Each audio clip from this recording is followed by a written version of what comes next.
Hi, SV അരുളാണ്. പതിവിന് വിപരീതമായിട്ട് ഇന്ന് ഒരു sports വാർത്തയാണ്. കഴിഞ്ഞ ദിവസം 2020 ലോകകപ്പിൽ ഇന്ത്യ ഫൈനലിൽ പ്രവേശിച്ചു. അതിൽ കേരളത്തെ സംബന്ധിക്കുന്നിടത്തോളം അഭിമാനകരമായ നേട്ടമാണ് സഞ്ജു സാംസന്റെ ഓപ്പണറായിട്ടുള്ള ഇന്നിങ്സ് എന്ന് പറയുന്നത്. അദ്ദേഹം 89 റൺസ് അടിച്ച് ഔട്ടാകുമ്പോൾ മലയാളിയെ സംബന്ധിക്കുന്നിടത്തോളം ടീം ഇന്ത്യ ഫൈനലിൽ പ്രവേശിക്കുകയും ഒരു മലയാളി അതിൽ ഒരു മികച്ച പാർട്ടായി മാറുക, അല്ലെങ്കിൽ അതിലൊരു മികച്ച ഇന്നിങ്സ് കൊടുക്കുക എന്ന് പറയുന്നത് സ്വപ്ന തുല്യമായ നേട്ടമാണ്. കാര്യം ഇന്ത്യൻ ക്രിക്കറ്റ് ടീമിന്റെ ചരിത്രത്തിലെടുത്ത് പരിശോധിക്കുകയാണെങ്കിൽ അങ്ങനെ ഒരു നേട്ടം എടുത്ത് ഉയർത്തിക്കാട്ടാൻ ഇല്ലാത്തത് കൊണ്ട് തന്നെ സഞ്ജുവിന്റെ ആ നേട്ടം മലയാളിയെ സംബന്ധിക്കുന്നിടത്തോളം ഈ കാലഘട്ടത്തിലെ ഏറ്റവും അഭിമാനകരമായ നേട്ടമാണ്. പക്ഷേ ഞാൻ പറയാമെന്നതല്ല, ഇന്ന് എവിടെ നോക്കിയാലും ഇന്നലത്തെ മത്സരത്തിന്റെ വിജയത്തിന്റെ ഫുൾ ക്രെഡിറ്റ് സഞ്ജുവിലേക്ക് കൊടുക്കുകയാണ്. പക്ഷേ സഞ്ജുവിനോടുള്ള ആ സ്നേഹവും ബഹുമാനവും എല്ലാം നിലനിർത്തിക്കൊണ്ടും സഞ്ജു ഇന്നലെ player of the match award സ്വീകരിച്ചുകൊണ്ട് പറഞ്ഞ ഒരു വാചകമുണ്ട്. ഈ അവാർഡ് ഞാൻ ബുംറയ്ക്ക് ഡെഡിക്കേറ്റ് ചെയ്യുന്നതുള്ളൂ. ഒരു മുൻ സ്പോർട്സ് താരം, ഒരു ക്രിക്കറ്റ് പ്ലെയർ ആയിരുന്നു എന്നുള്ളത് കൊണ്ട് ഇന്നലത്തെ മത്സരത്തിൽ 100% ഇന്ത്യയുടെ വിജയത്തിന്റെ നിർണായക ഘടകമായി മാറിയത് ജസ്പ്രീത് ബുംറയുടെ രണ്ട് ഓവറുകളാണ്. അതായത് ഡെത്ത് ഓവറുകളിലേക്ക് വരുമ്പോൾ 16th 18th ഓവർ, ആ 2 ഓവറാണ് സത്യസന്ധമായിട്ട് പറഞ്ഞാൽ കയ്യിൽ നിന്ന് പോയ കളിയെ തിരിച്ചു കൊണ്ടുവന്നത്. അത് ഒരു സംശയമില്ലാത്ത കാര്യമാണ്. ഈ ആവേശപൂർവ്വം ചിലർ സഞ്ജു ഫാൻസ് ആയിട്ട് യഥാർത്ഥ ഒരു വ്യക്തിയെ അനുമോദിക്കാതെ ആ മത്സരം തിരികെ കൊണ്ടുവന്ന വ്യക്തിയെ ആ ഒരു വിജയത്തിന്റെ ഒരു പാർട്ടാക്കി മാറ്റാത്തൊരു കാര്യത്തിൽ വല്ലാത്തൊരു വിഷമം തോന്നിയതാണ് ഞാൻ പറഞ്ഞത്. സഞ്ജുവിനെ നമ്മൾ ഇഷ്ടപ്പെടുകയും സഞ്ജുവിന്റെ ഇന്നിങ്സിനെ നമ്മൾ വാഴ്ത്തിപ്പാടുന്നതിനോടൊപ്പം തന്നെ ജസ്പ്രീത് ബുംറ എന്നുള്ള കാര്യം, ആ ഒരു മത്സരം മൊത്തത്തിലെടുത്ത് നോക്കിക്കഴിഞ്ഞാൽ നമുക്ക് മനസ്സിലാക്കാൻ കഴിയുന്ന ഒരു കാര്യം ടീം സ്പിരിറ്റിന്റെ വിജയമാണ്. അതല്ലാതെ ഒറ്റയ്ക്ക് ഒരു വ്യക്തിയുടേതെന്ന് പറയാൻ പറ്റില്ല. ബാറ്റിംഗിൽ നോക്കുമ്പോൾ സഞ്ജുവിന്റെ 89 റൺസ് എന്ന ടോപ്പ് സ്കോർ ഉണ്ട്.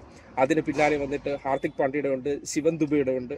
അതിനുശേഷമാണ് നമ്മൾ സെക്കൻഡ് ഇന്നിങ്സിൽ ബൗളിങ്ങിലേക്ക് പോകുന്ന സന്ദർഭത്തിൽ തുടക്കത്തിലെ 4 വിക്കറ്റ് എനിക്ക് തോന്നുന്നു 50 റൺസിനകത്ത് പോയതിനു ശേഷം ഈ മത്സരത്തിലേക്ക് തിരിച്ച് സാം കറനും സെഞ്ചുറി അടിച്ച ആളുടെ പേര് പെട്ടെന്ന് വിട്ടുപോയി. ആ പ്ലെയറും കൂടി ചേർന്ന് മത്സരം തിരിച്ചു കൊണ്ടുവരികയാണ്.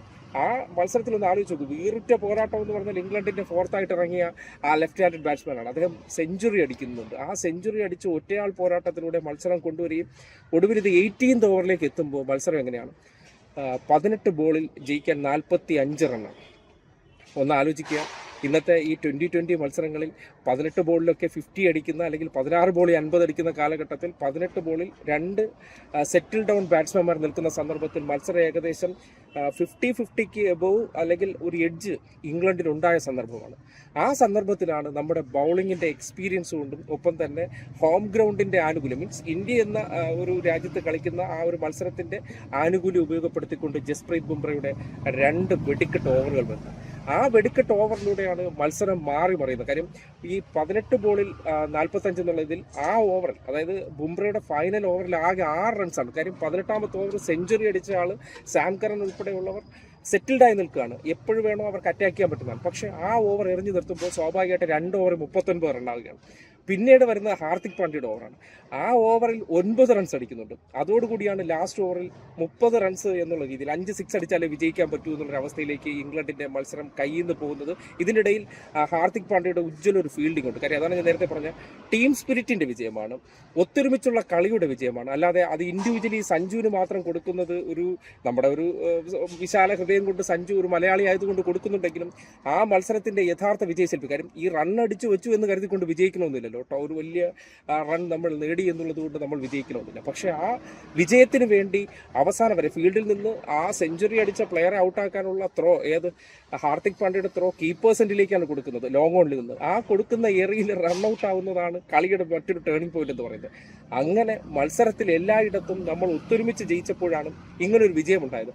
അത് സഞ്ജുവിന്റെ മാത്രം ക്രെഡിറ്റ്, സഞ്ജു ഫൈനലിലേക്ക് എത്തിച്ചു എന്നൊക്കെ പറയുന്ന ഒരു ഏകപക്ഷീയമായി പോകുന്നുണ്ട് എന്നൊരു അഭ്യർത്ഥനയുണ്ട്. കാര്യം സഞ്ജു ഫാൻസുകാരെ സംബന്ധിക്കുന്നിടത്തോളം അവർക്ക് അദ്ദേഹത്തിന്റെ ഇന്നിങ്സ് മാത്രമാണുള്ളത്. പക്ഷേ അതിനപ്പുറത്തേക്ക് ഒരു മികച്ച ഒരു സെമി ഫൈനൽ തന്നെയാണ് ഇംഗ്ലണ്ടിന്റെ പോരാട്ട വീര്യം.